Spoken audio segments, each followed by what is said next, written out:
So தாவர வளர்ச்சி மற்றும் பெருக்கம் பிளான் growth அண்ட் டெவலப்மெண்ட்ல இன்னைக்கு 3வது வகுப்பு. இதுல நாம எதை பத்தி பார்க்க போறோம் அப்படின்னா டெவலப்மெண்ட். இது வரைக்கும் நம்ம பார்த்தது வந்து தாவர வளர்ச்சியை பற்றி பார்த்துட்டு இருந்தோம். ஓகேவா? வளர்ச்சி ஆக்கம், வளர்ச்சிக்கு பிறகு நிகழக்கூடிய அந்த நிகழ்வுகள் தான் அந்த வளர்ச்சி ஆக்கம் அப்படின்னு நம்ம சொல்றோம். அந்த வளர்ச்சி ஆக்கம் அதுக்கப்புறம் தாவரங்களுடைய ஹார்மோன்கள்லாம் கண்டுபிடிச்சாங்க. சரிங்களா? பிளான்ட் growth ரெகுலேட்டர்ஸ் வந்து கண்டுபிடிச்சிருக்காங்க. அதனுடைய டிஸ்கவரி, ஓகே, அதனுடைய வேலை எல்லாத்தையும் வந்து நம்ம இதுல பார்க்க போறோம். ஓகே,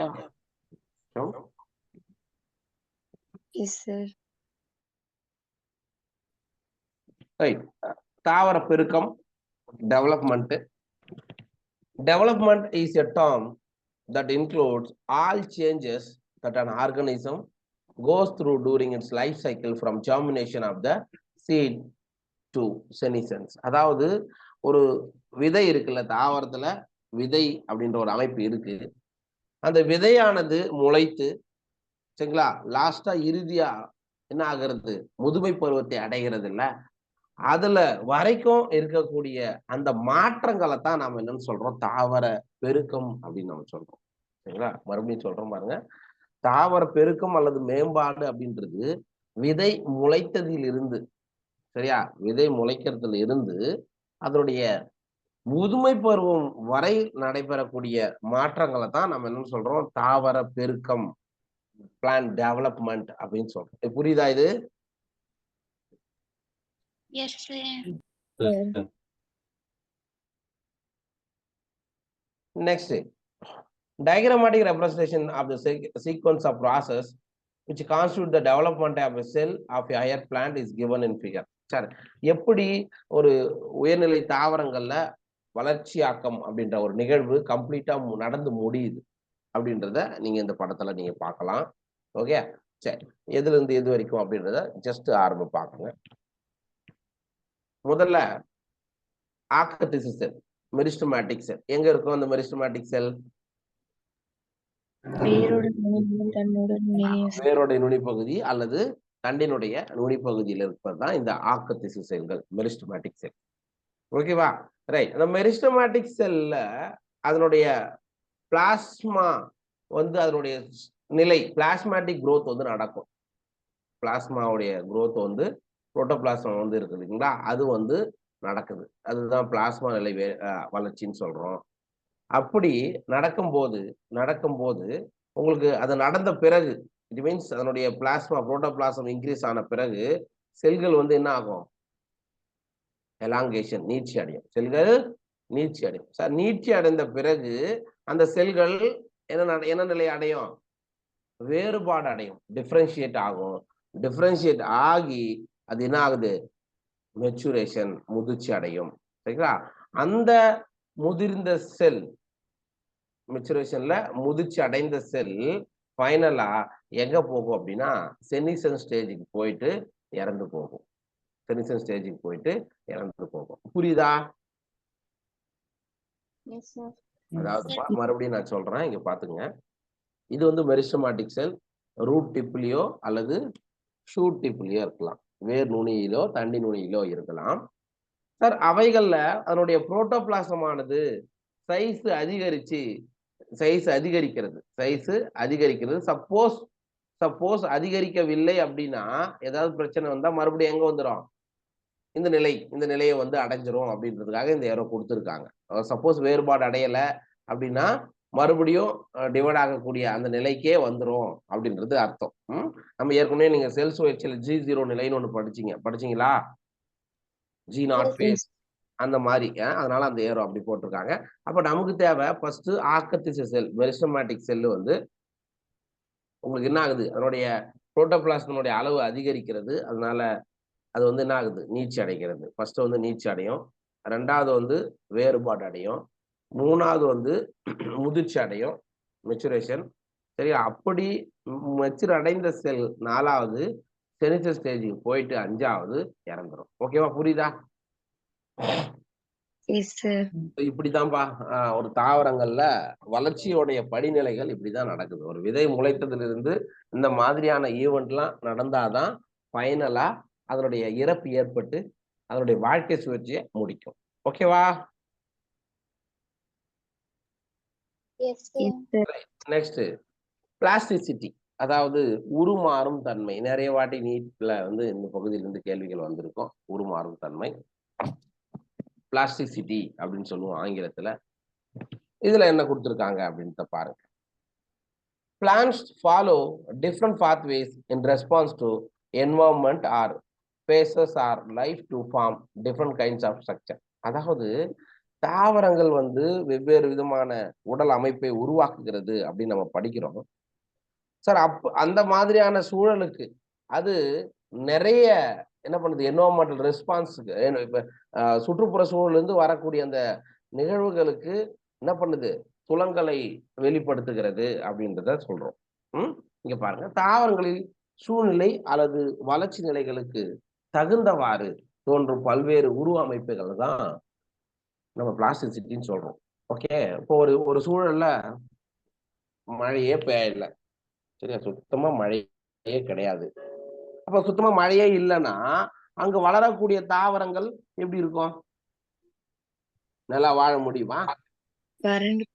வறண்டு போகும். அப்ப அந்த வறநிலத்துக்கு ஏற்ற மாதிரியான தாவரங்கள் மட்டும்தான் அந்த இடத்துல இருக்கும். அப்ப நீராவி போக்கை குறைப்பதற்காக அந்த இலைகள்ல மாற்றங்களை அது நிகழ்த்திக்கும். சரிங்களா? அதுதான் அந்த மாதிரியான நிலைமைக்கு தான் நம்ம என்ன சொல்றோம், பிளாஸ்டிசிட்டி அப்படின்னு சொல்லிட்டு சொல்றோம். சரி, this ability is called plasticity. இதுக்கு பேர் தான் பிளாஸ்டிசிட்டி. சுற்றுப்புற சூழலுக்கு ஏற்ப, சரிங்களா, ஏற்ப என்ன பண்ணிக்கும், தாவரங்கள் அதுக்கேற்ற மாதிரி தங்களுடைய வளர்ச்சி நிலைகளை மாற்றி அமைத்துக் கொள்ளும் நிலைக்கு பேர் தான் நம்ம உருமாறும் தன்மை, பிளாஸ்டிசிட்டி அப்படின்னு சொல்றோம். எக்ஸாம்பிள் நீங்க பாத்தீங்க அப்படின்னா உங்களுக்கு நல்லா புரியும். Okay, right.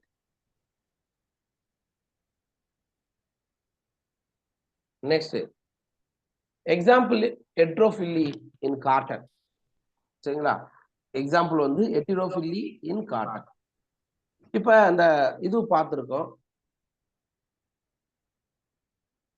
1 minute.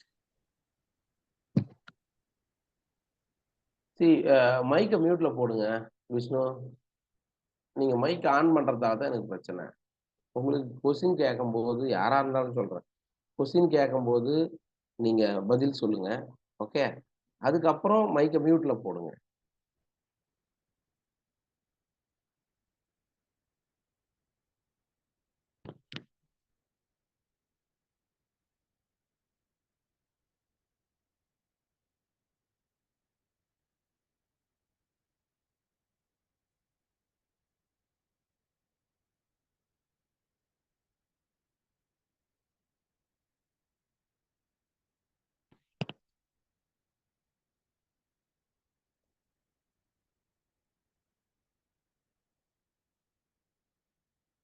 ரைட், இது தெரியுதா? பாத்துக்கோ, ஸ்கிரீன் தெரியுதா?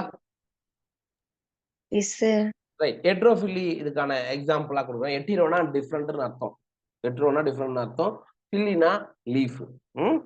ஸோ ஹெட்ரோஃபில்லி மீன்ஸ் ஈருருவ இலைன்னு கூட இன்னொரு பேர் சொல்லலாம். ஹெட்ரோஃபில்லி இன் காட்டன், கொரியாண்டர் அண்ட் லாக்ஸ்போர். சரிங்களா, அதாவது ஹெட்ரோஃபில்லி என்ற தன்மை, ஈருருவ இலை அப்படின்ற தன்மை பருத்தி, கொத்தமல்லி, இன்னொன்னு வந்து லாக்ஸ்போர். சரிங்களா, இந்த இடத்துல கொடுக்கல, புக்ல கொடுத்துருக்குன்னா, புக்ல கொடுத்துருக்கா? இல்ல சார். பிக்சர் பருத்தி, கொத்தமல்லி அண்ட் லாக்ஸ்போர், மற்றும் லாக்ஸ்போர், மற்றும் லாக்ஸ்போர் நோட் பண்ணிக்கோ. பருத்தி, கொத்தமல்லி அண்ட் லாக்ஸ்போர். சரி, இது மூணுலயும், இந்த மூன்று தாவரத்திலையும் 2 விதமான இலைகள் காணப்படுகின்றன. இந்த மூன்று தாவரத்திலும் 2 டைப் ஆஃப் லீவ்ஸ் வந்து இருக்கு. அதனால அதாவது ஈர் உருவ இலை, உருவ அமைப்புல மாற்றங்களை கொண்ட இலைகள் காணப்படுகின்றன. இந்த கண்டிஷனுக்கு பேரு நாம என்ன சொல்றோம் அப்படின்னா ஹெட்டிரோஃபில்லி அப்படின்னு சொல்றோம். ஹெட்டிரோஃபில்லி அப்படின்னு சொல்றோம். Right, in such plants the leaves of the germinal plant are different in shape from those in mature plants. அதாவது இந்த 3 தாவரங்கள்லயும் நம்ம எடுத்துக்காட்டா கொடுத்திருக்கக்கூடிய தாவரங்கள்ல நீங்க பார்க்கும்போது சார் அந்த தாவரம் முளைக்கும் போது, சரியா, முளைக்கும் போது உருவாகக்கூடிய இலையினுடைய உருவமும், அந்த தாவரம் முதிர்ச்சி அடைந்த பிறகு உருவாகக்கூடிய இலையினுடைய உருவமும் வேறு வேறு காணப்படும். வேறு மாதிரியாக மாறி மாறி காணப்படும். அதுக்கு பேரு தான் ஈருருவ இலை அப்படின்னு சொல்றோம். ஓகே, இந்த படத்தை பாருங்க. இப்ப முதல்ல இது வந்து பருத்தி, காட்டன். அது கருது. இது ரெண்டும் காட்டிலிடன். இதை விட்டுருங்க. இங்க இருக்கிறது வந்து காட்டிலிடன். விதை முளைக்கும் போது வெளிவரக்கூடிய வித்திலைகள். நான் அதை சொல்லல. இங்க பாருங்க, ஒரு ஒரு விதை முளைச்சி முதல்ல உருவாகக்கூடிய இலை, இட் லுக்ஸ் லைக் ஒரு ஹார்ட் லைக் ஸ்ட்ரக்சரா இருக்கா? ரைட். அதுவே அந்த பருத்தி மெச்சூர் ஆன பிறகு அதனுடைய இலையோடைய ஷேப்பை பாருங்க. அங்கை வடிவமா மாறி இருக்கா இல்லையா?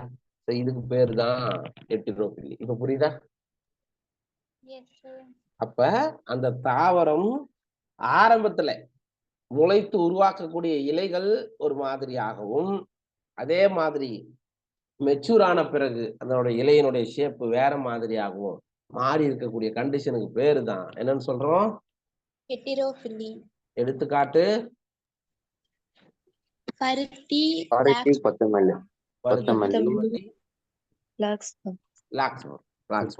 யாராவது இங்கிலீஷ் படியிருக்கியால? ரைட். இங்கிட்டு பாருங்கப்பா, இது வந்து கொத்தமல்லிங்க. சரியா? கொத்தமல்லியில இந்த மாதிரியும் ஒரு டைப் லீஃப் இருக்கு. சரியா? இந்த மாதிரியும் லீஃப் இருக்கு. இதுவும் கொத்தமல்லியில காணப்படக்கூடிய ஈருருவ தன்மை, ஹெட்டிரோஃபிலி. ரைட். நெக்ஸ்ட் பா, இது வரைக்கும் பார்த்தது இது 3 இதோட நிப்பாட்டு. நெக்ஸ்ட், அந்த other difference in shapes of leaves produced in air and those produced in water in buttercup also represent the heterophyllous development due to environment. This phenomenon of heterophily is an example of plasticity. Sir, இந்த இடத்துல நீங்க கவனிக்கணும். இதுல ரனன்குலஸ் அல்லது அதுக்கு இன்னொரு பேரு butter கப்னு சொல்லுவாங்க.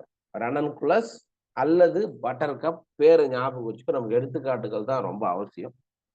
சார், இந்த தாவரத்துல சூழ்நிலைக்கு ஏற்ற மாதிரி 2 வகையில 2 வேறுபட்ட உருவமைப்புடைய இலைகள் உருவாகின்றது. சரியா? இதுக்கு முன்னாடி நம்ம பார்த்தோம்ல, பருத்தி, கொத்தமல்லி, அதுக்கப்புறம் லாக்ஸ்பூர் பார்த்தோம்ல. இதுல என்விரான்மெண்டல் ஃபேக்டர் மூலமா இலையோடைய ஷேப் மாறுதுன்னு ஏதாவது படிச்சிருக்கோமா? No sir. நோ, அங்க கிடையாது. ஆனா இந்த பட்டர் கப்ல தண்ணியில இருக்கும்போது ஒரு மாதிரியாகவும், ஓகே, லேண்ட்ல இருக்கும்போது ஒரு மாதிரியாகவும் இதனுடைய இலையின் அமைப்பு மாறுபாடு அமைஞ்சிருக்கும். சரி, அதனால இந்த பிளாஸ்டிசிட்டி எதுக்கான எக்ஸாம்பிள் அப்படின்னா, சுற்றுச்சூழல் தன்மைக்கு ஏற்ப மாறக்கூடிய பிளாஸ்டிசிட்டின்னு சொல்லலாம். இப்ப புரியுதா இது? இங்கிட்டு பாருங்கம்மா, இங்கிட்டு பாருங்க. தண்ணியில, சரிங்களா, தண்ணியில இருக்கும்போது அதனுடைய லீஃப் எப்படி இருக்கு? ஓகேவா? அதுவே இங்கிட்டு பாருங்க, இது வேற மாதிரியான இல்லை. இந்த 2 டைப் ஆஃப் லீஃப் இருக்கிறதுனால இதை வந்து நம்ம என்னன்னு சொல்றோம்னா ஹெட்ரோஃபிலி கண்டிஷன் அல்லது பிளாஸ்டிசிட்டி எல்லாமே சொல்றோம். அதெல்லாம் கரெக்ட்.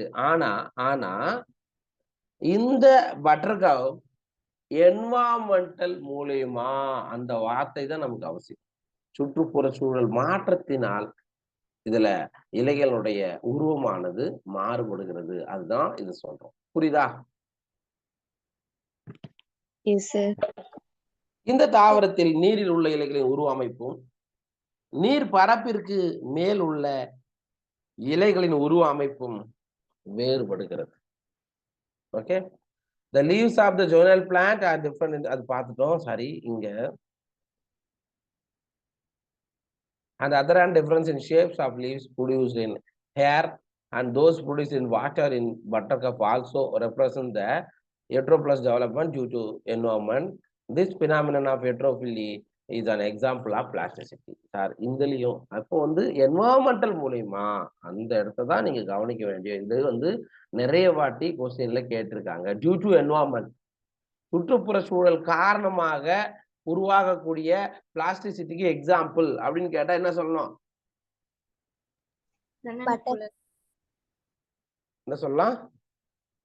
பட்டர் கப் அல்லது ரனன்குலஸ் அப்படின்னு சொல்லலாம். இங்க பாருங்கப்பா, தண்ணியில இருக்கும்போது இதனுடைய இது ஓகேவா, பட்டர் கப்போடைய கண்டிஷன். இது இந்த இடத்துல தமிழ்ல வந்து இந்த இடத்துல இதை எரேஸ் பண்ணிடுங்க. நில வாழ்விடம் மட்டும் இருக்கட்டும், இது வேண்டாம். தமிழ் மீடியம் பசங்க தயவு செய்து இதை அடிச்சிருங்க. உங்களோட படத்துல இதை எரேஸ் பண்ணிடுங்க. இதெல்லாம் எடுத்துட்டாங்க, முன்னாடி இருந்தது இது எடுத்துட்டாங்க. ஓகேவா, இதை எடுத்துடுங்க.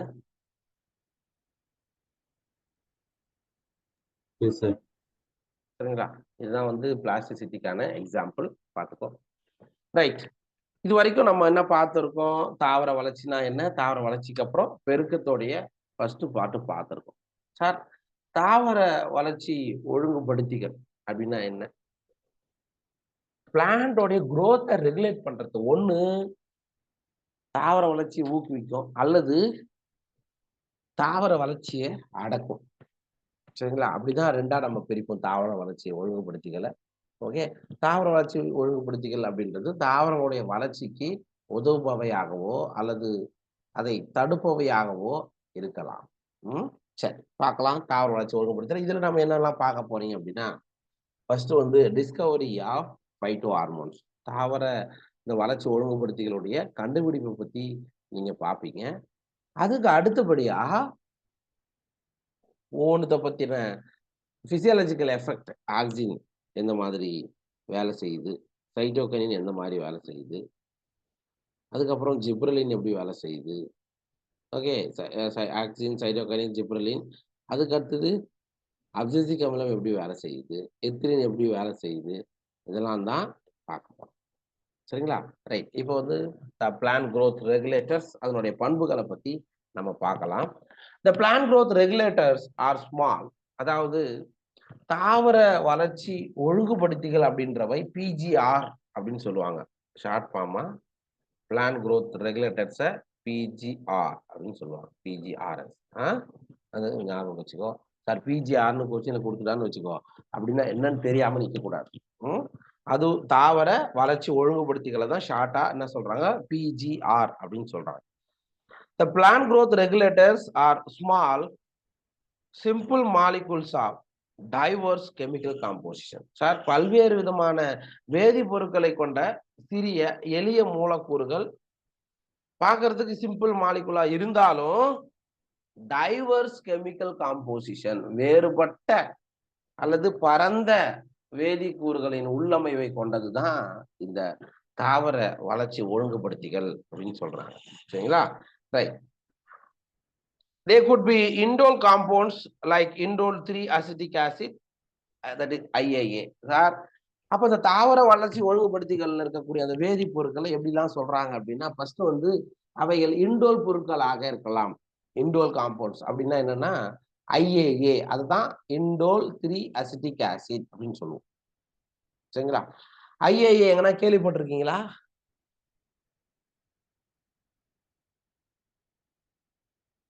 Anybody?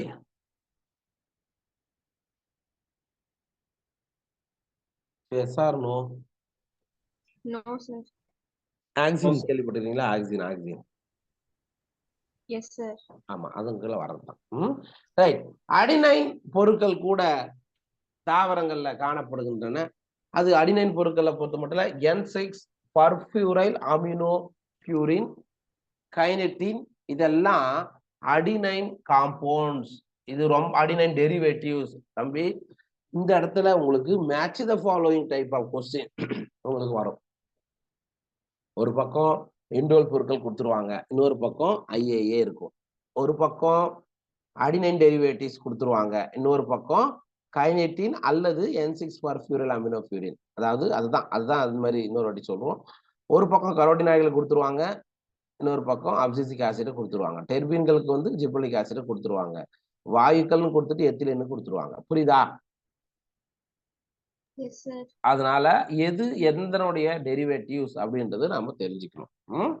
ரைட். ஸோ அதுக்கு அடுத்தது கரோட்டீன்கள் வந்து அப்சிசிக் அமிலம், டெர்பீன்கள் வந்து ஜிப்ரலிக் அமிலம், அதுக்கு அடுத்தது வாயுக்கள் கேசியஸ் ஃபார்ம்ல இருக்கிறது வந்து ethylene.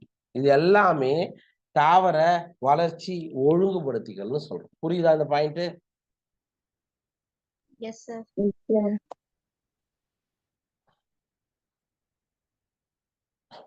Right. Next, the plant growth regulators can be broadly divided into two groups based on their function in a living plant body. அதாவது ஒரு தாவர உயிருள்ள தாவரத்துல என்ன மாதிரியான வேலைகளை நிகழ்த்துகிறது, எந்த மாதிரியான பணிகளை மேற்கொள்கிறது என்பதன் அடிப்படையில நீங்க தாவரங்களுடைய வளர்ச்சி ஒழுங்குபடுத்திகளை 2 தொகுதிகளா பிரிக்கலாம், 2ஆ டிவைட் பண்ணலாம். அப்படின்னா ஃபர்ஸ்ட் ஒன்னு என்ன அப்படின்னா, one group of plant growth regulators are involved in growth promoting activities such as cell division, cell enlargement, pattern formation, trophic growth, flowering, fruiting, and seed formation. Okay, these are also called plant growth promoters. Example, auxin, gibberellin, and cytokine. அதாவது என்ன சொல்றாங்கன்னா, 2 தொகுதியா ஜென்ரலா தாவர வளர்ச்சி ஒழுங்குபடுத்திகள் அது எந்த மாதிரியான வேலையை செய்யுது அப்படின்னு சொல்லிட்டு 2ஆ பிரிக்கிறோம். ஃபர்ஸ்ட் தொகுதி வந்து வளர்ச்சி ஊக்க செயல்முறைகள், அதாவது குரோத்தை ப்ரொமோட் பண்ணக்கூடிய செயல்முறைகளான செல் பகுப்பு, செல் அளவு பெரிதாதல், செல் என்லார்ஜ்மெண்ட், அமைப்பு உருவாக்கம், வெப்பமண்டல வளர்ச்சி, பூத்தல், கனிகள் மற்றும் விதைகள் உருவாக்கம் போன்றவற்றில் பார்ட்டிசிபேட் பண்றதுதான் தாவர வளர்ச்சி ஊக்குவிப்பவை, பிளான் குரோத் ப்ரொமோட்டர்னு சொல்றோம். பிளான் குரோத் ப்ரொமோட்டர் அதெல்லாம் வரும். ஃபார் எக்ஸாம்பிள், அப்ப நமக்கு பிளான் குரோத் ப்ரொமோட்டர்ல யாரெல்லாம் வராங்க? ஆக்சின், ஜிப்ரலின், சைட்டோகைனின், இவங்க 3 பேரும் எதுல வராங்க?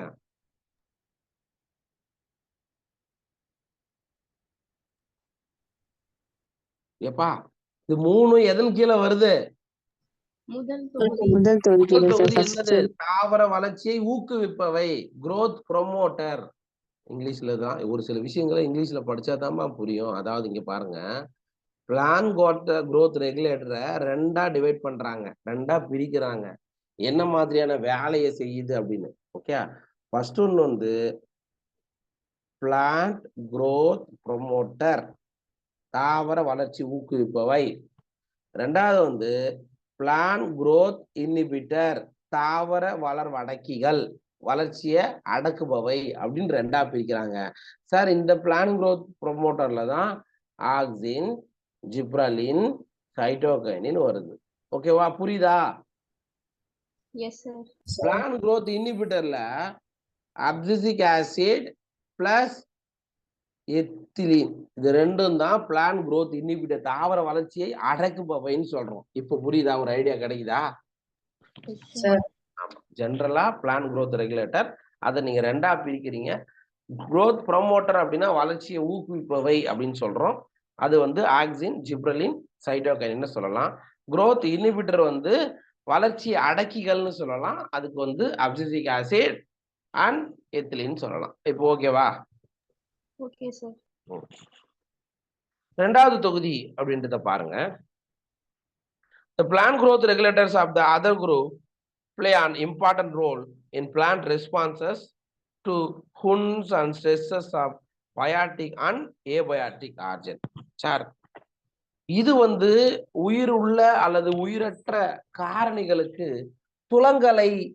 துலங்கல்ல ரெஸ்பான்ஸை வெளிப்படுத்தும் விதமாக, அதாவது பல்வேறு விதமான அழுத்தங்களை சமாளிப்பதற்காகவும், அல்லது தாவரங்கள்ல ஏதாவது காயங்கள் ஏற்பட்ட அதிலிருந்து சமாளிக்கவும் இந்த 2வது தொகுதியானது பயன்படுகிறது அப்படின்னு சொல்றாங்க. Okay, they are also involved in various growth inhibiting activities such as dormancy and abscission. இங்க பாருங்க சார், இது வந்து எதுலெல்லாம் பார்ட்டிசிபேட் பண்ணும் அப்படின்னா தாவரோட வளர்ச்சியை பாதிக்கக்கூடிய செயல் எது எது அப்படின்னா உறக்க நிலை. டார்மன்சி அப்படின்னா என்ன?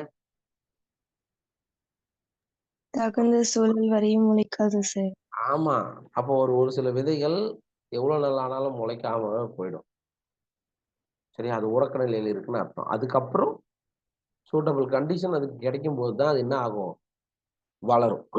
சரி, அதுக்கப்புறம் உதிர்தல். உதிர்தல்னா என்ன அர்த்தம்?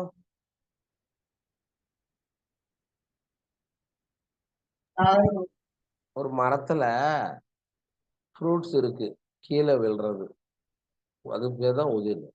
இலை இருக்கு, இலை சீக்கிரமா கொட்டிக்கிறது, இதெல்லாம் உதிர்தல்னு சொல்றோம். சரிங்களா? சொல்ற இந்த மாதிரி தாவர வளர்ச்சி. அப்ப டார்மன்சி உறக்க நிலை ஒரு தாவரம் வளர்வதை தடுக்கிறதா இல்லையா?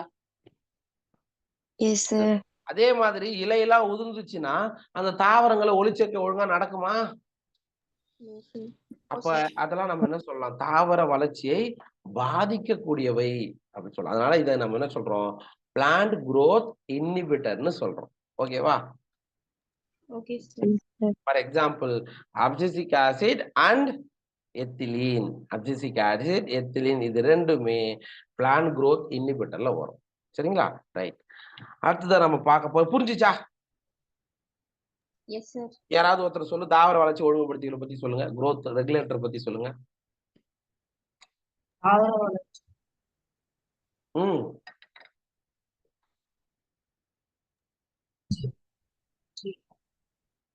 இப்ப நான் தான் சொல்லி நிக்கிறேன், உங்களுக்கு புரிஞ்சதுன்னா சொல்லலாம் இல்ல. தாவர வளர்ச்சி ஒழுங்கு சொல்லுங்க. ரெண்டா பிரிக்கலாம். முதல் நிலை வந்து முதல் தொகுதி வந்து பிஜிபி சார். பிஜிபி அப்படின்னா தாவர வளர்ச்சி சார். தாவர வளர்ச்சி ஊக்குவிப்பவை. Very good. அதுல auxin, cytokinin, auxin, gibberellin, cytokinin இது மூணும் வரும். ரெண்டாவது தாவர வளர்ச்சியை வந்து அடக்குபவை சார். PGI sir. அடக்குபவை. இதுல அப்சலிக் ஆசிட்டும் எத்திலீனும். Abscisic acid and ethylene. Thank you Agathiyan, thank you, நன்றி. இப்ப மத்தவங்களாம் என்ன அப்படியே இப்ப நம்ம ஒன்று சொல்றோம், அது புரிஞ்சிச்சுன்னா கப்புன்னு பதில் சொல்லணுங்கப்பா. எல்லாருக்கும் தெரியும், நம்ம ஏன் சொல்லணும் அப்படின்ற மைண்ட் செட் இருக்குது, வேற ஒண்ணும் கிடையாது. ரைட் சார், இந்த growth ரெகுலேட்டரை எப்படி டிஸ்கவரி பண்ணாங்க, எப்படி கண்டுபிடிச்சாங்க, யார் யாரு எந்த பிளான் growth ரெகுலேட்டரை கண்டுபிடிச்சாங்க அப்படின்றத பத்தி நாம இங்க பார்க்கலாம். ஓகேவா? சரி. Interestingly, the discovery of each of the 5 major plant growth regulators have been accidental. அதாவது இந்த பாயிண்ட் இங்க கொடுக்கல, உங்களுக்கு புக்ல கொடுத்திருப்பேன்னு நினைக்கிறேன் சார். இந்த 5 தாவர வளர்ச்சி ஒழுங்குபடுத்திகளையும் ஆக்சிடென்டலி, அதாவது ஏதாவது ஒண்ணுத்துக்கு பத்தி ஆராய்ச்சி செய்யும் போது நடுவில் இதை கண்டுபிடிச்சிருப்பாங்க. அப்படிதான் இதை கண்டுபிடிச்சிருக்காங்க, வேற ஒண்ணு இல்லை, ஆக்சிடென்டா தான் கண்டுபிடிச்சிருக்காங்க அப்படின்றாங்க. All this started with the observation of Charles Darwin and his son Francis Darwin when they observed that the coleophyll of canary grass responded to unilateral illumination by growing towards the light source, that is phototrophism.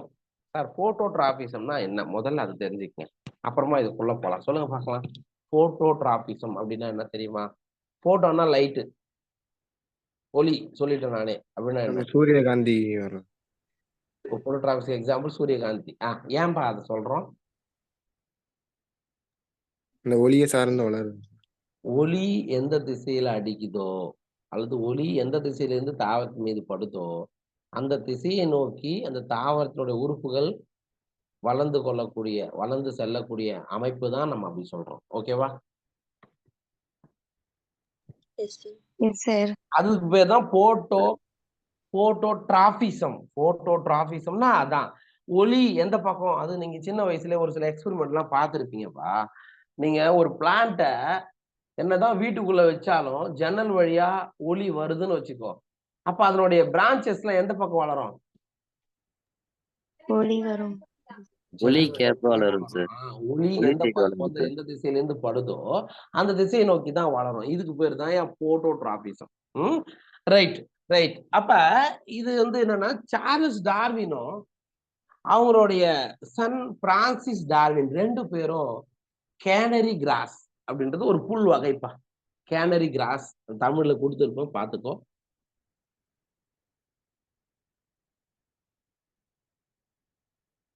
அந்த புல் வகையை குறித்த ஆராய்ச்சியில மேற்கொண்டிருக்கும் போது ஒளிக்கு ஏற்ப ஒளி எந்த பக்கத்துல படுதோ அந்த திசையை நோக்கி அந்த கேனரி கிராஸ் வளர்வதை கண்டுபிடிக்கிறாங்க. இப்படிதான் பிளான்ட் growth ரெகுலேட்டர்ல நம்ம ஆக்சிஜனை கண்டுபிடிப்பாங்க. இங்க இந்த படத்தை பாருங்க. இதான் என்னது நீங்க சொல்லக்கூடிய இப்ப நம்ம பார்த்த எக்ஸாம்பிள் கேனரி கிராஸ். ஓகே, இது ஒரு புல் வகை. இதுல தான் சார்லஸ் டார்வினும் அவரோட சன் பிரான்சிஸ் டார்வின் 2 பேருமே இதனுடைய கோலியோபீட்டைல் என்னடா? கோலியோபீட்டைல் எங்கேயோ படிச்சிருப்போமே. கோலியோபீட்டைல், கோலியோரைசா. கோலியோபீட்டைல்னா என்ன?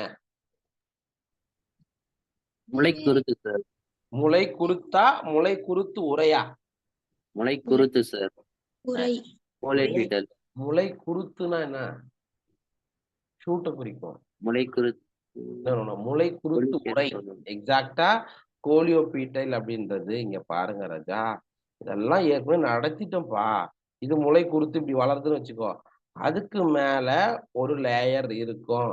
இதுக்கு பேர் தான் கோலியோபீட்டைல். சொன்னா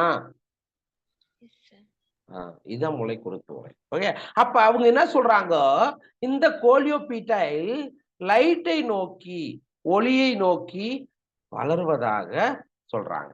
சரிங்களா? யாரு? Charles Darwin and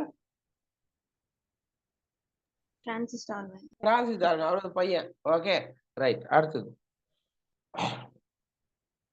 after a series of experiments it was concluded that the tip of coleophytile was the site of transmittable influence that caused the bending of the entire coleophytile. Sir, அதுக்கப்புறம் இங்க பாருங்க இவங்களோட find out எப்படி இருந்தது அப்படின்னா, இதான் shoot, தண்டு நுனி பகுதி. இதுக்கு மேல ஒரு டிரான்ஸ்பரண்ட்னா என்ன? ஒளியை தன் வழியை அனுமதிக்கக்கூடிய அல்லது ஒளி ஊடுருவக்கூடிய ஒரு ஸ்ட்ரக்சர், அதாவது கோலியோபீட்டைல்னு ஒண்ணு இருக்கு. அதுல லைட் படும்போது அந்த லைட் உள்ள போயிட்டு அது என்ன பண்ணுது, இந்த ஷூட் வந்து ஒளியை நோக்கி வளர அனுமதிக்கிறது அப்படின்றத யார் சொன்னாங்க? சார்லஸ் டார்வின் அண்ட் அவங்களோட பையன். Yes, correct. Okay, right. அடுத்தது வாங்க. அதிலே auxin was isolated by FW Wendt from tips of coleophytile of oats seedling. Sir, oats தாவரம், அதாவது அவினா சட்டைவா கேள்விப்பட்டிருக்கீங்களா? அவருடைய பைனாமியல் நேம் வந்து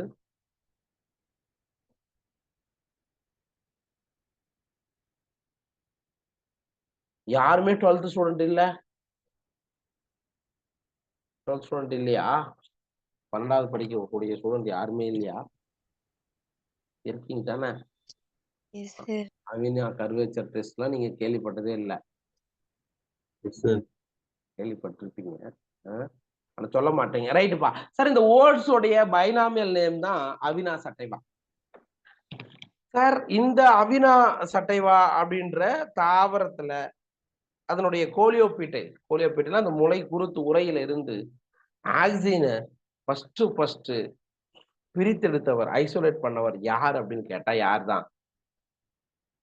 FW Wendt. மறக்காதீங்க. ஓட்ஸ் தாவரத்துல அதனுடைய கோலியோபீட்டைல் முளை குருத்து உரையில் இருந்து ஆக்சினை பிரித்தெடுத்தவர் அப்படின்றது யார் அப்படின்னா FW Wendt. ஓகே, அப்ப பிரான்சிஸ் டார்வின், சார்லஸ் டார்வின் யாரு?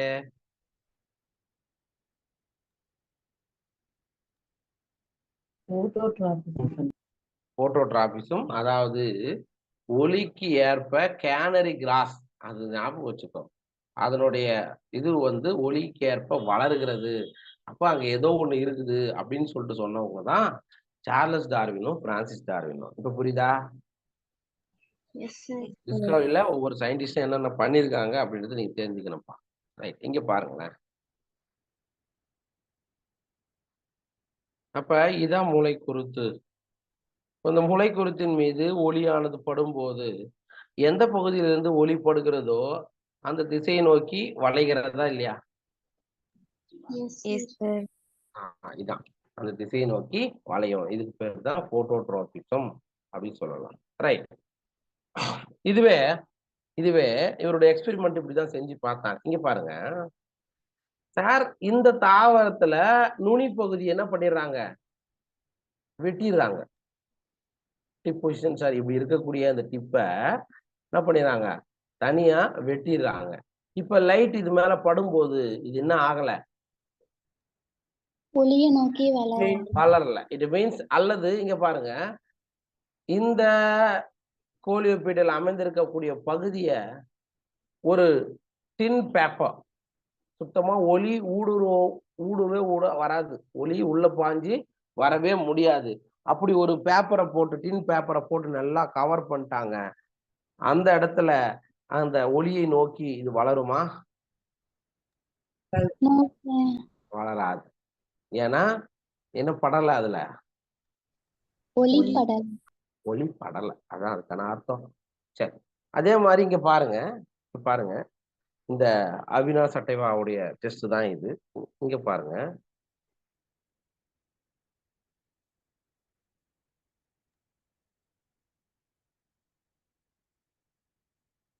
இந்த அவினாஷ் சட்டைவா பிளான்ட்ல நுனி பகுதி, தண்டு நுனி ஆக்கு திசு இருக்கக்கூடிய அந்த பகுதியை மட்டும் என்ன பண்றாங்க? கட் பண்ணி எடுத்து அத எதுல வைக்கிறாங்க அப்படின்னா, இந்த அகார் தட்டு இருக்கும், அகார் பிளேட்ஸ் இருக்கு இல்லையா, அதுக்கு மேல வைக்கிறாங்க. கீழே அந்த நுனி பகுதியிலிருந்து, தண்டு நுனி பகுதியிலிருந்து ஏதோ ஒரு காம்பவுண்டு எங்க வந்துச்சு? அகார் பிளேட்ல வந்துச்சு. அதுக்கப்புறம் என்ன பண்றாங்க? அந்த அகார் பிளேட்ல சின்ன சின்னதா பீஸ் பீஸா போட்டு ஏதாவது ஒரு பீஸ எடுத்துட்டு போயிட்டு எங்க வைக்கிறாங்க? வெட்டப்பட்ட அந்த அவினாஷ் சட்டைவா பிளான்ட்ல மேல வைக்கிறாங்க. அதுக்கப்புறம் லைட் படும்போது என்ன ஆகுது? அது ஒளியை நோக்கி வளைகிறது. என்ன காரணமா இருக்கும்?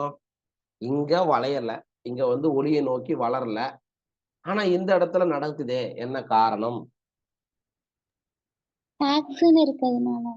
எஸ். அப்ப ஆக்சின் அப்படின்ற பிளான் growth ரெகுலேட்டர் அந்த டிப்ல இருந்து எங்க வந்துச்சு? அகார் பிளாக்குக்கு வந்துச்சு. கரெக்டா? அந்த பிளாக் சின்னதா ஒரு பகுதியை தூக்கி வெட்டப்பட்ட தண்டின் நுனி பகுதியில் நீங்க வச்சீங்கன்னா அந்த பிளாக்ல இருந்து ஓகே உள்ள ஏதோ ஒண்ணு உள்ள வந்து தாவரோட ஒளிக்கு ஏற்ப அது வளரும். புரிஞ்சுச்சா? இதாண்டா அவரோட எக்ஸ்பெரிமெண்ட். புரிஞ்சுச்சா? Yes sir. இங்க பாருங்க, இது நம்ம என்சிஆர்டில கொடுத்துருக்கிறதுமா, என்சிஆர்டில கொடுத்துருக்கிறது. நான் சொன்ன அந்த எக்ஸ்பெரிமெண்ட்டை சும்மா சிம்பிளா கொடுத்துருக்காங்க, வேற ஒன்றும் கிடையாது. நீங்க பாத்தீங்கன்னா உங்களுக்கு தெரியும். ஃபர்ஸ்ட் இருக்கிறது வந்து அவினாஷ் சட்டைவா பிளான்ட்டு லைட் படும்போது என்ன ஆகுது? லைட் நோக்கி வளருதா? ஒளியை நோக்கி வளர்கிறதா? Yes sir. இதுவே அந்த தாவரத்துல அந்த நுனி பகுதியை மட்டும் என்ன பண்ணிடுறாங்க? கட் பண்ணிடுறாங்க. கட் பண்ணிட்ட பிறகு லைட் பாஸ் பண்ணா வளருதா? No sir. அப்படி கட் பண்ணி எடுத்தாங்கல்ல, இந்த இடத்துல இருந்து கட் பண்ணி எடுத்தாங்கல்ல, அதை ஒரு அகார் பிளேட்ல வச்சுட்டு அதை எடுத்து இந்த வெட்டப்பட்ட பகுதியில் இங்க வைக்கிறாங்க. இப்ப என்ன ஆகுது? லைட் படும்போது சார், இதுக்கு காரணம் யாருன்றாங்க? ஆக்சின்கள் அந்த நுனி பகுதியில இருக்கு. இதுதான் அந்த ஒளியை நோக்கி வளர்வதற்கான ஒரு முக்கியமான காரணி அப்படின்னு சொல்றாங்க. இப்ப புரிஞ்சுச்சா? இதான் அந்த எக்ஸ்பெரிமெண்ட். யார் செஞ்ச எக்ஸ்பெரிமெண்ட்னா FW வென்ட் செஞ்ச எக்ஸ்பெரிமெண்ட். இப்படிதான் இருக்கும். ஓகே. Yes sir. சரி, அடுத்து இது வந்து ஆக்சினுடைய டிஸ்கவரி பார்த்தோம். நெக்ஸ்ட் வந்து ஜிப்ரலிக் ஆசிட் ஜிப்ரலினுடைய டிஸ்கவரியை பார்க்கலாம். The Buchanay, it means foolish seedling disease of rice seedlings, was caused by a fungal pathogen, Gibberella fugigre. E. Krusova reported the appearance of symptoms of the disease in rice seedlings when they were treated with sterile filtrates of the fungus. Okay, the active substances were later identified as gibberellic acid. Sir, என்னன்றதை நம்ம பார்க்கலாம். இந்த குருசோவா அப்படின்றவர் வந்து ஒரு Japan நாட்டை சேர்ந்த ஒரு சயின்டிஸ்ட். அவர் என்ன பண்றாரு, தான் வந்து நெல் வயல்கள், அதாவது தான் நெல்லை சாகுபடி செய்கிறார், அதாவது நெல்லை கல்டிவேட் பண்றாருப்பா. அப்படி பார்க்கும்போது மோஸ்ட்லி எல்லா வகையிலான தாவரங்களும் ஒரே உயரத்துல இருக்கு. ஆனா ஆனா ஒரு சில தாவரங்கள்ல அந்த உயரத்தை விட மிக அதிகமா நிக்குது. அப்படின்னா என்ன அர்த்தம்? இங்க பாருங்க, இதான் நெல் வயல்னு வச்சுங்க. நெல் வயல்ல யூஸ்வலா இந்த ஹைட்ல இருக்குது, இந்த ஹைட்ல இருக்கு. ஆனா ஒரு பிளான்ட் மட்டும் இந்த மாதிரி ரொம்ப ஹைட்டா இருக்கு, ரொம்ப ஹைட்டா இருக்கு சார். அப்படின்னா இதனுடைய கணுவிடை பகுதி இருக்குல்ல, 2 கணுக்களுக்கு இடைப்பட்ட பகுதி இருக்கு இல்லையா, அது மத்த ரைஸ் பிளான்ட்டை விட ரொம்ப அதிகமா இருந்திருக்கு சார். இந்த டிசீஸ் பேர் தான் என்ன சொல்றீங்க?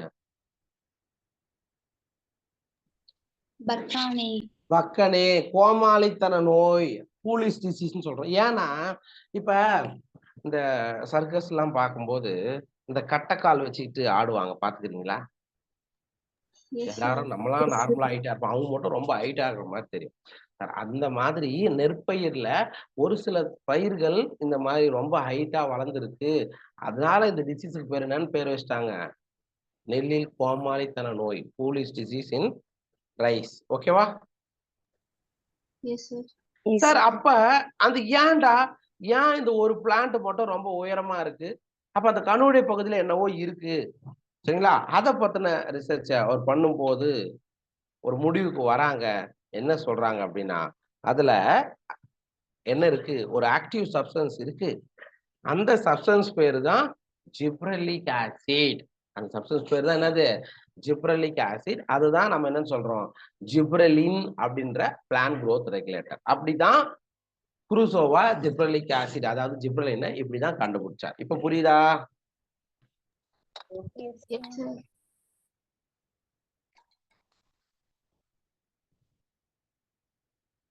ரைட். அடுத்தது 2 இது வரைக்கும் ஆக்சின் எப்படி கண்டுபிடிச்சாங்க, ஜிப்ரலின் எப்படி கண்டுபிடிச்சாங்க, 2த்தையும் பார்த்துருக்கோம். ஓகேவா? மூணாவது, Skoog and his co-workers observed that from the internodal segments of tobacco stems, the callus, a mass of undifferentiated cells proliferated only if, in addition to auxin, the nutrients medium was supplemented with one of the following extracts of vascular tissues: yeast extract, coconut milk, or DNA. அதாவது cytokinin கண்டுபிடிச்சவங்க இவங்க தான். இந்த ஒரு experiment என்ன சொல்றாங்க அப்படின்றத listen பண்ணு. Skoog அப்படின்ற ஒரு ஸ்கூகும் அவரோட சேர்ந்த மற்ற சயின்டிஸ்டும் சேர்ந்து ஒரு எக்ஸ்பெரிமெண்ட் பண்றாங்க. என்ன பண்றாங்க அப்படின்னா, இந்த புகையிலை தாவரம் இருக்கு இல்லையா, டொபாக்கோ பிளான்ட் கேள்விப்பட்டிருக்கியா? இதான் புகையிலை தாவரம்னு வச்சுக்கப்பா. இதுதான் என்னது, இன்டர்னோடு, கரெக்டா? கணுவிடை பகுதி, 2 கணுக்களுக்கு இடைப்பட்ட பகுதி கணுவிடை பகுதி சொல்றோம். இதுல இருந்து ஒரு செல்லை எடுத்துக்கிட்டாங்க. எதுக்கு என்ன பண்றாங்கன்னா, கேலஸ் உடைய வளர்ச்சி. கேலஸ்னா என்ன சொன்ன? கேலஸ்னா என்னப்பா? காலஸ் அல்லது கேலஸ் அப்படின்னா என்ன அர்த்தம்?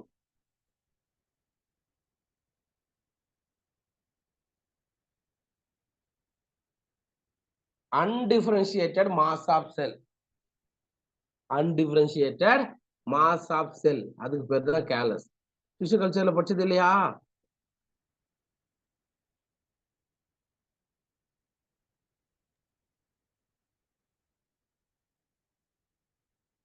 இது மறக்காதீங்க. தமிழ் மீடியமோ இங்கிலீஷ் மீடியம் எதனா இரு. கேர்லெஸ் அப்படின்னா என்ன அர்த்தம்னா அன்டிஃபரன்ஷியேட்டட், அதாவது வேறுபாடு அறிய முடியாத ஒரு குரூப் ஆஃப் செல் தான் கேர்லெஸ் அப்படின்னு சொல்றோம். இப்ப புரியுதா? Yes, sir. எழுதிக்கோ, தமிழ் மீடியம் புக்ல கூட எழுதிக்கோ. கேர்லெஸ்னா undifferentiated mass of sell.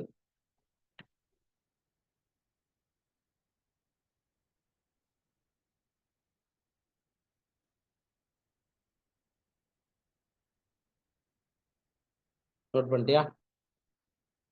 Yes, sir. Sir அப்ப டிஷ்யூ வளர்ப்பு முறையில அவர் என்ன பண்றாரு? இதான் டிஷ்யூ கல்ச்சர் டியூப்னு வச்சுக்கோங்க. டிஷ்யூ கல்ச்சர் டியூப்ல ஊடகத்தை எடுத்துக்கிறார், எம்எஸ் மீடியம் உள்ள எடுத்துக்கிறாரு. இதுல அந்த புகையிலையுடைய கணுவிடை பகுதியிலிருந்து ஒரு செல் எடுத்தாருன்னு சொல்றேன்ல, இந்த செல்லை எடுத்தாந்து இங்க வைக்கிறார். சார் இந்த கேலஸ் நல்லா வளர்ச்சி அடைந்து வேர் பகுதி தண்டு பகுதி உருவாக்குவதற்கு இவர் என்ன பண்றாரு? ஒரு சில இதுவை ஆட் பண்றாரு.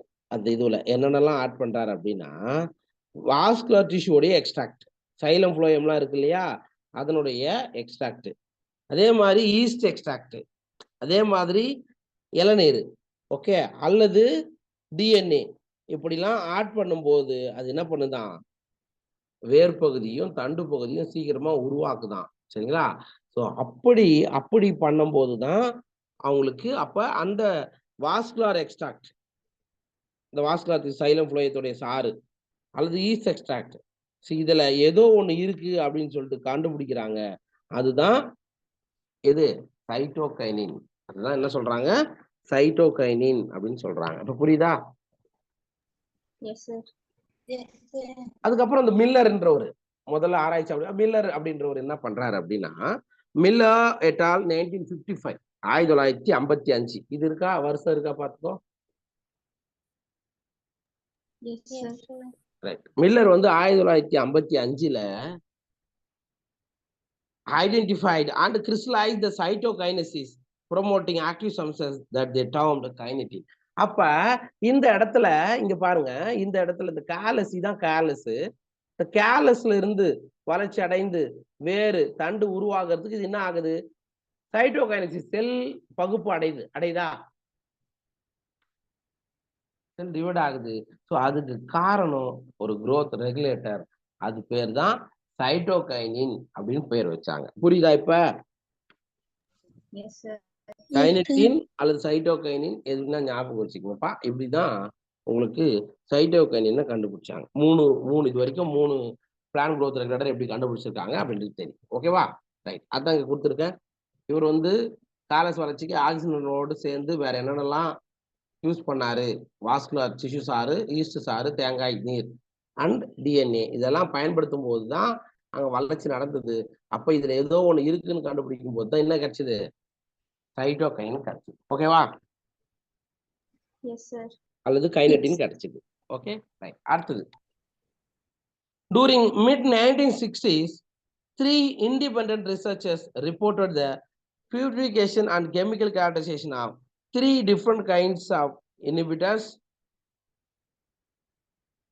that is inhibitor B, abscission 2 and டார்மின். அதாவது 1960களுடைய மத்தியில 3 விதமான வளர் வடக்கினா growth inhibitorன்னு அர்த்தம். தாவரங்களுடைய வளர்ச்சியை அடக்குபவைகள் கண்டறியப்பட்டன. அது என்னென்ன அப்படின்னா, ஃபர்ஸ்ட் ஒன் வந்து வளர் வடக்கி பி, சரிங்களா, இன்ஹிபிட்டர் பி. அதுக்கப்புறம் அப்சிஷன் 2, ரெண்டாவது வந்து அப்சிஷன் 2, மூணாவது வந்து டார்மின். இது மூணும் 1960 மத்தியில கண்டுபிடிக்கிறாங்கப்பா. அது மூணுத்தையும் கண்டுபிடிச்சாங்க. Later, all the 3 were proved to be chemically identical. It was named abscisic acid. Sir இது மூணுமே, அதாவது 3 கண்டுபிடிச்சிருக்காங்க, வளர்வடைக்கு பி, அப்சிஷன் 2, டார்வின். இது மூணுமே ஒரே மாதிரியான கெமிக்கல் நேச்சரை கொண்டு இருப்பதனால அது மூணுமே ஒரே மாதிரியான கெமிக்கல் நேச்சர் இருக்கு. அதுக்கு பேர் என்ன வச்சாங்க? Abscisic acid. என்னது? அப்சிசிக் அமிலம். அப்ப அப்சிலிக் அமிலம் பிளான்ட் growth ரெகுலேட்டர்ல ப்ரோமோட்டரா இன்ஹிபிட்டரா? என்னது? இன்ஹிபிட்டர். மறக்காதீங்க, இன்ஹிபிட்டர். Okay, right. அடுத்தது HS கவுசின் ஒருத்தர் வரார். HS கௌசின் அப்படின்றவர் வராரு 1910.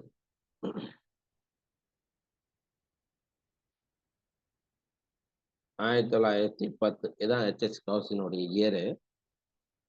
Confirmed the release of volatile substance from ripe and oranges that hasten the ripening of stored unripe bananas. அவர் என்ன சொல்றாரு அப்படின்னா எத்திலீனை கண்டுபிடிச்சவர் யாருன்னா கௌசின் தான். ரைட்டா? இந்த பாயிண்ட் உங்களுக்கு கொடுத்துருக்குறான்னு பாருங்க. இவர் வந்து என்ன பண்றாரு, ஆரஞ்சு பழம் இருக்கு இல்லையா, ஆரஞ்சு பழம் Yes, sir. சார், அந்த முதிர்ச்சடைந்த ஆரஞ்சு பழத்திலிருந்து ஒரு வாலடைல் சப்ஸ்டன்ஸ்னா ஆவியாகக்கூடிய ஒரு பொருள் பக்கத்திலே என்ன பண்றாரு, அந்த ஒரு ரூம்ல முதிர்ச்சி அடையாத அந்த வாழை மரத்தோட காய் அந்த தாரை வெட்டி உள்ள வச்சிருக்காங்க. நிறைய வாழைத்தார் கேள்விப்பட்டிருக்கீங்களா? Yes, sir. இப்ப அந்த கடைங்கள்லாம் போய் பார்க்கும்போது இன்னைக்கு வந்து பச்சை பசேல்னு இருக்கும். நம்ம வீட்டுல வாங்கியாந்து வச்சு பொண்ணே மறுநாள் காலைல பார்த்தா குப்புன்னு பழுத்துரும். பாத்துக்கிறீங்களா? அதுக்கு வந்து என்ன பண்ணுவாங்க, புகை போடுவாங்க. எத்திலின் கேஸ் புகை போடுறது, இல்லை எத்திலினுடைய அந்த ஸ்ப்ரே வந்து பண்ணுவாங்க. சரிங்களா? ஆனா H.H. கௌசின் என்ன பண்ணாரு அப்படின்னா ஒரு ரூம்ல ஆரஞ்சு பழத்தை பழுக்க வச்சிருந்திருக்காரு.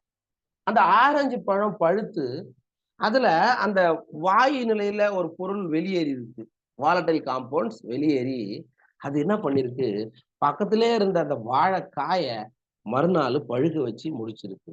ஸோ அப்ப இதுக்கு காரணம் ஆரஞ்சு பழத்துல இருந்து ஏதோ ஒரு வாலடைல் காம்பவுண்ட்ஸ் வந்திருக்கு, ஒரு ஆவியாகும் பொருள் வந்திருக்கு, அதுதான் இதுக்கு காரணம் அப்படின்னு சொல்லிட்டு தான் H.H. கௌசின் எத்திலீனை கண்டுபிடிக்கிறார். இப்ப புரியுதா?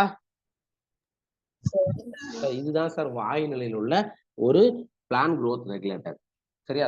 தாவர வளர்ச்சி ஒழுங்குபடுத்திகள்ல வாயு நிலையில் இருப்பது எதுனா இதுதான்.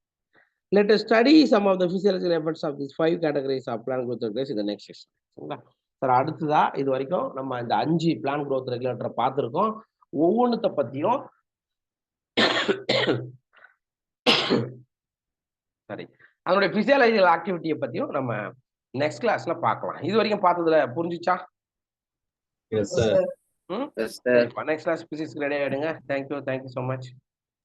Thank you, sir. Thank you, sir.